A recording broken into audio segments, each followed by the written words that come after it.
शोएब ने तेल टैंकर की साइड वाली सीढ़ी से झुकते हुए अपने 2 साल के मासूम बेटे रहम को गट्ठर की तरह खींचकर टैंकर की छत पर रख दिया, जिसे उसकी बीबी रुखसार ने उठा रखा था। फिर रुखसार को बाजुओं में उठाकर सीढ़ी तक पहुंचाया, जो 7 महीने के पेट से थी। रुखसार ने सीढ़ी के डंडे को कसकर पकड़ा और ऊपर चढ़ने लगी कि अचानक उसका पैर फिसल गया। गनीमत यह रही कि उसके दोनों हाथ सीढ़ी के डंडे पर मजबूती से जमे हुए थे और शोएब वहां से हटा नहीं था, वरना वह सीढ़ी जमीन पर आ गिरती। फिर भी पेट पर कुछ चोट आ ही गई।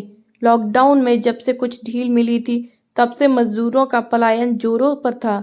शोएब और उसकी बीवी बच्चे दिल्ली के सीलमपुर इलाके में सिलाई का काम करते थे।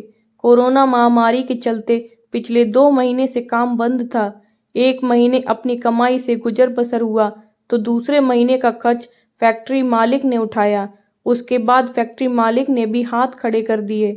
रमजान का महीना चल रहा था और ईद का त्योहार सिर पर था, इसलिए घर जाना जरूरी भी था। कोई रास्ता न देखकर उन्होंने अपना बोरिया बिस्तर समेटा और गांव के लिए निकल पड़े। रास्ते में 4-5 मजदूर और साथ हो लिए। वे सब सीलमपुर इलाके से पैदल चलकर नोएडा पहुंचे। वहां से आगे जाने के लिए कोई सवारी नहीं थी। मजदूरों ने एक तेल टैंकर के ड्राइवर से गुजारिश की तो वह ले जाने को तैयार हुआ। ड्राइवर ने बताया कि वह बरेली तक जा रहा है, वहां तक उन्हें छोड़ देगा। फिर कुल 8 मजदूर टैंकर की छत पर बैठे और कड़ी धूप से नजरें मिलाते हुए अपनी मंजिल की तरफ चल पड़े। मुरादाबाद के एक चौराहे पर सत्तू पीने के लिए ड्राइवर ने टैंकर रोका। शोएब, उसकी बीबी रुखसार और बच्चे रहम को छोड़कर बाकी सभी मजदूर सत्तू पीने के लिए उतर गए।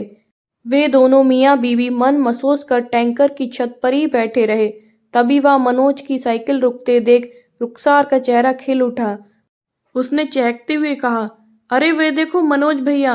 शोएब ने मनोज को देखकर टैंकर की छत से हाँक लगाते हुए कहा, ओ मनोज भैया, अरे कहाँ रह गए थे?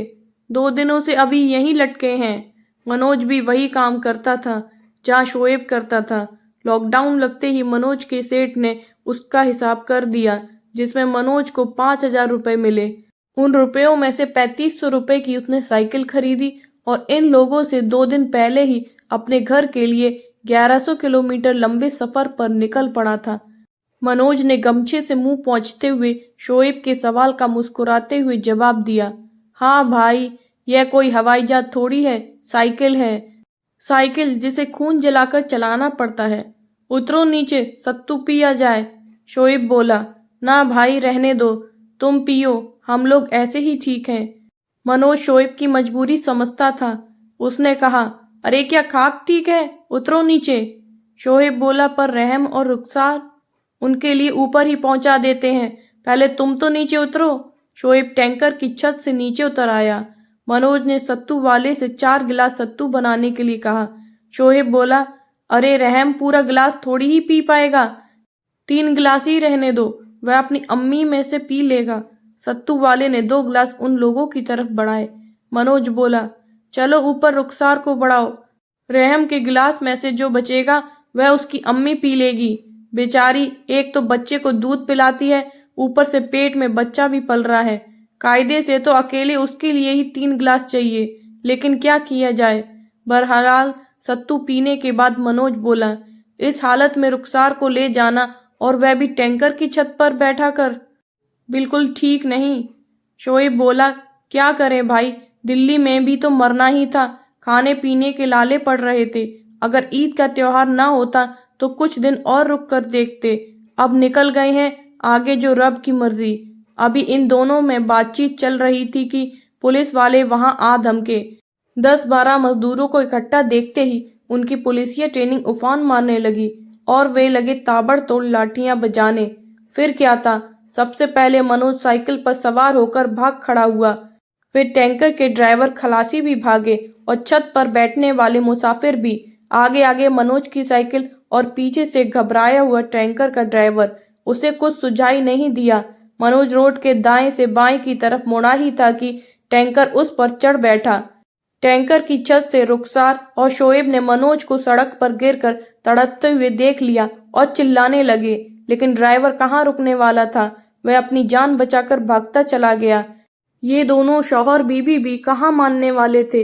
वे तब तक चिल्लाते रहे जब तक ड्राइवर ने टैंकर रोककर उन्हें उतार नहीं दिया। फिर यह कुछ कह सुन पाते इसके पहले ही टैंकर 9-2-11 हो गया। शोएब और रुखसार अपने बच्चे और सामान से भरे 2 बैग समेत हादसे की जगह की तरफ दौड़ने लगे। तभी एक पुलिस की गाड़ी उनके पास आकर रुकी और माजरा पूछा। फिर उन्हें अपनी गाड़ी में बिठाया और हादसे की तरफ चल पड़े। जब तक वे लोग वहां पहुंचे तब तक मनोज मर चुका था। रुखसार रोने लगी। उनकी चीखें सुनकर अगल बगल में खड़े लोग भी आंखें पोंछने लगे। ऐसा लग रहा था कि मरने वाला मनोज उसका सगा भाई है। फिर शुरू हुई लाश को ठिकाने लगाने की लंबी प्रक्रिया। अनजान जगह और अनजान लोग, साथ में मासूम बच्चा और भूख प्यास की जबरदस्त शिद्दत। लाश को कोई हाथ लगाने के लिए तैयार नहीं। फिर भी दोनों शौहर बीवी ने हार नहीं मानी और पुलिस वालों, आने जाने वालों और गांव वालों से चंदा और मदद लेकर मनोज का अंतिम संस्कार कर दोस्ती और इंसानियत का हक अदा किया। अब इनके पैसे और हिम्मत दोनों ही जवाब दे चुके थे। इस बीच रुखसार अपने पेट में उठ रहे मीठे मीठे दर्द को दबाती रही। अब वहां से घर जाने की समस्या और भी गंभीर लगने लगी। चंद पैसे पास बचे थे। उनसे बेटे के लिए दूध और बिस्किट खरीदा और रोते हुए रहम को चुप कराया। रात हो चुकी थी। गांव वालों ने कोरोना के डर से उन्हें पनाह देने से इनकार कर दिया।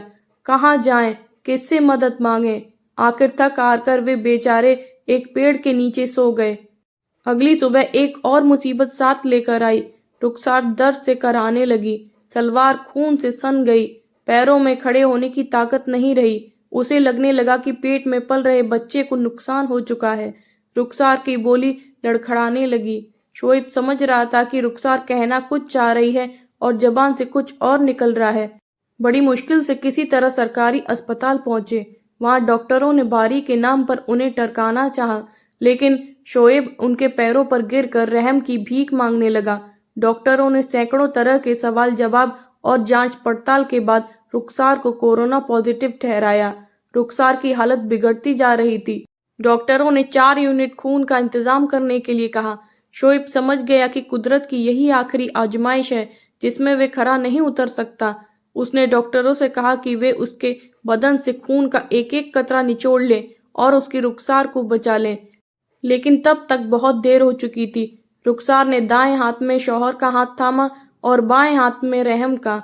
वह रहम की मासूम सूरत को एकटक निहारने लगी।